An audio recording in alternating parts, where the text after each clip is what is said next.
Jimi Hendrix's friend Eric Burdon found a note in Hendrix's apartment shortly after his death. That's when Burdon almost cost Hendrix his legacy by making a disturbing announcement. When people think of Jimi Hendrix, they picture the wild hair, flamboyant clothes, electrifying guitar solos, and of course, the man who set stages and guitars on fire in the late 1960s. But what does it take to rise so high above the noise that the world has no choice but to watch? In Hendrix's case, the answer wasn't just talent. It was tragedy, chaos, and a life that burned as intensely as his music. Born in the early 1940s in Seattle, Washington, Hendrix's troubles started long before his mother even gave birth to him. The army drafted his father just 3 days after his parents married, and thanks to some questionable military politics, his father missed his birth. When Al Hendrix got back to Seattle, he found his home completely empty. Without her husband around, Hendrix's mother found it difficult to care for her son. She found it so difficult, in fact, that she turned to the bottle to get through it. Her relatives had stepped in to help raise Jimmy, which is why his father couldn't find his family. Eventually, the family reunited, but as it turns out, Hendrix's father struggled with drinking too. When his parents drank too much, they argued ferociously, often to the point of getting physical. During elementary school, Jimmy developed an attachment to an unusual object, a broom. He'd pretend it was a guitar and carry it around with him like another child might carry around their favourite teddy bear. His family couldn't afford the real thing, so he made do until he managed to secure a one-stringed ukulele he found in the garbage. But one string could only get him so far. Jimmy secured his first real guitar at 15 years old. He spent hours learning his new instrument, studying artists like B.B. King and Robert Johnson. Right around this time, he met his first love, Betty Jean Morgan, during high school, and dated her for several years. He loved her so much that he wrote her name on his guitar. Before long, Jimmy started rebelling against authority. He got into trouble with the law at least twice before he turned 19. Both times they caught him joyriding in stolen vehicles. Instead of putting him away, authorities offered him another option: to join the army. Hendrix struggled throughout his time in basic training. The other men teased him often, and even more so when he got his guitar sent from home and they saw how attached he was to it. A little over a year after his enlistment, Jimmy was kicked out of the service.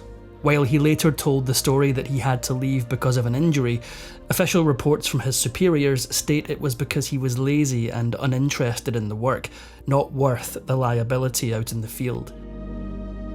During his time in the army, Hendrix met bassist Billy Cox. The two quickly formed a musical friendship, playing together so much that they started finding gigs around town on the weekends. Once Hendrix left the service, the two headed off together and kept on playing. Together they managed to find consistent work playing in small venues and clubs. They spent 2 years working the Chitlin Circuit, a group of small places in the south that welcomed black performers, in a time when most larger venues didn't. It was during this time that Hendrix developed one extremely bizarre bodily skill. During a stint in Tennessee, Hendrix saw one of his bandmates play the guitar with his teeth. Although his skill already put him a cut above the rest, he still had one issue: his problem with authority. In this case, that gave him trouble with band leaders who called the shots at his gigs. So in 1964, he officially quit the Chitlin Circuit, looking for better opportunities. He headed for Harlem, and that's where he first laid eyes on Lithophane Pridgeon. Faye worked as a backup singer and frequented the music scene in Harlem and in the South. Depending on whose story you believe, the two practically fell in love at first sight. Not only did she provide for him in low times, but she also invested in his talent, using her own connections to help him out. And although she claims they never made things official, Hendrix found himself head over heels in love with a woman he couldn't tie down. In the end, Faye didn't want to stop dating other men despite her affection for Jimi. According to her, Hendrix was insanely jealous of her free love life. She remained special to him, so much so that he'd eventually write a popular song about the cute little heartbreaker. And though she didn't settle down with him, she gave him just what he needed to take the next step. That same year, Hendrix got a huge leg up when a friend of a friend got him an audition for the Isley Brothers. He played background for the band on tunes like Testify and Mercy Mercy. Then Jimi landed a spot playing in the band of rock and roll legend Little Richard. Working with Richard got Hendrix his first TV spot and opportunities to work with other major artists. But just like he always seemed to do, he found a way to mess things up with the man in charge. About a year after he began working with him, Little Richard gave Jimi Hendrix the boot. The two never really got along, reportedly due to Hendrix's tendency to be late, as well as his propensity for getting extra flashy on stage. But one other thing really got under Little Richard's skin: Hendrix's unusual fashion sense. In 1966, Hendrix relocated to Greenwich Village. He likely felt right at home in the lower Manhattan neighbourhood, buzzing with musicians of just about all genres. But there, in the heart of the creative hotspot, Hendrix started experimenting with all kinds of mind-altering substances. Jimi met Linda Keith, Keith Richards' girlfriend, while playing at a popular New York City music spot. Allegedly, she was so mesmerised by his guitar playing that she struck up a conversation with him. She recommended him to manager Chas Chandler, who took Hendrix on and persuaded him to go to London to pursue his career there.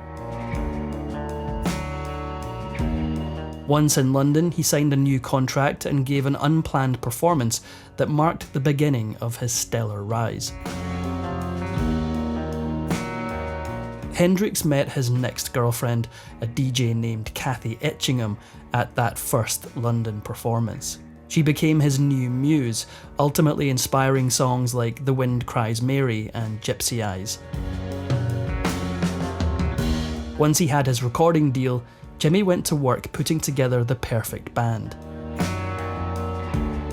He auditioned several musicians, judging them both on musical ability and, interestingly enough, what they wore.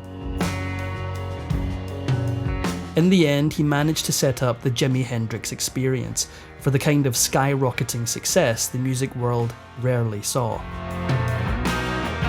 The new band performed their first official gig on October 13th, 1966, as the opening act for John Halliday. The audience loved them.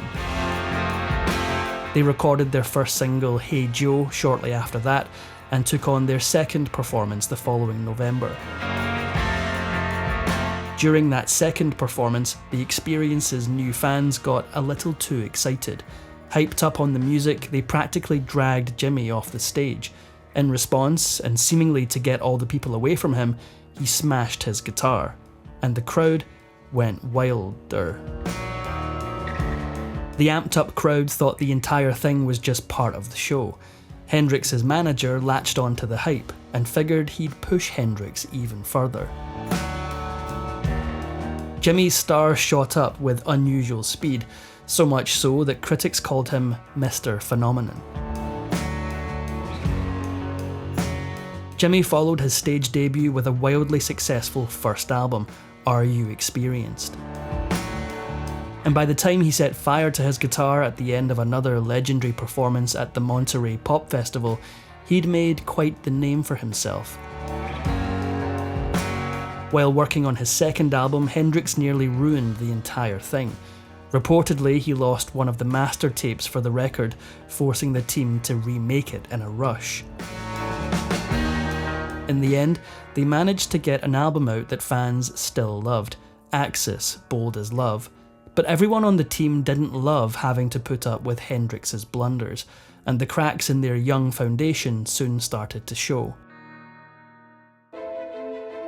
For exclusive perks like early access to new videos, priority replies to your comments, and to have your say on future content, consider becoming a Factinate member. On top of that, your support helps keep the channel going. Click the link in the description for more details. Things came to a head in 1968 when Jimi began work on his third album, Electric Ladyland. He had a pretty unique manner of recording. He regularly brought multiple people into the recording studio, creating an environment that felt a lot more like a party than work. But despite all the groupies he brought into the studio, Hendrix still wanted his actual recordings to be perfect. He often demanded several takes of a single part, further prolonging the production process. Things got so bad that Chandler, the manager who helped get Hendrix to the top, finally gave up on him and quit. Even so, Hendrix's genius prevailed. Once Electric Ladyland went public, it became his best-selling album yet. That same year, he let his substance use get the best of him, starting a dangerous trend of run-ins with the law. It started at a tour stop in Sweden, where he ended up getting arrested after a drunken altercation. By 1969, the experience seemed destined to fall apart. The main issues within the band stemmed from the dissonance between Hendrix and bassist Noel Redding. Redding couldn't deal with Jimi Hendrix anymore. He found him irresponsible and hard to predict, and commented on how much more difficult it was to work with him because of his substance use. So by the time they arrived at their final performance, the writing was on the wall. The Experience performed their last set of shows at the Denver Pop Festival in 1969. Riled up by the music and the generally chaotic aura surrounding the band, the fans went nuts. They got so crazy that authorities used tear gas to subdue them. Unbeknownst to Redding, Hendrix had publicly announced plans to replace him weeks earlier. Redding found out from a curious journalist, became understandably furious, and quit the group on the spot. And that turned out to be the end of the Experience. All things considered, Hendrix still maintained his spot as a certified superstar. In that same year, he officially broke a record, becoming the highest paid rock musician in the world. As such, he landed a spot headlining the iconic Woodstock Festival. But everything was far from perfect. He had to play with musicians he didn't know, and he harboured anxiety about the size of the crowd. On August 16th, 1969, Hendrix gave a performance that remains one of Woodstock's most legendary moments. He gave a standout performance of the Star-Spangled Banner, using his guitar to imitate the sounds of war, a musical protest against the unrest in Vietnam at the time. One critic called it the single greatest moment of the 60s. Hendrix didn't know it then, but this proved to be his last hurrah. The rest of that year was characterised by evidence that Hendrix was truly spiralling out of control. Authorities found drugs in his bags as he passed through Toronto Airport and ultimately charged him. Although the charges were later dropped and some of his friends claimed he was set up, clearly Hendrix was slipping downward. In that same year, he gave love another try with Monika Dannemann, a German ice skater. They got engaged the following year and found a place to stay together in London while Hendrix set out on his Cry of Love tour. Hendrix managed several years ripping it up on stage while spiralling into substance abuse behind the scenes, but during the 1970 tour, it caught up with him. In one instance, he walked off the stage before finishing a performance, leaving with the simple statement, "I've been dead a long time." September 17th, 1970 started like any other day for Hendrix and his fiancée. They spent the day together as normal and stayed up till early the next morning, chatting until they fell asleep. When Dannemann woke up the next morning, she found Hendrix unconscious. By the time he got to the hospital, it proved too late.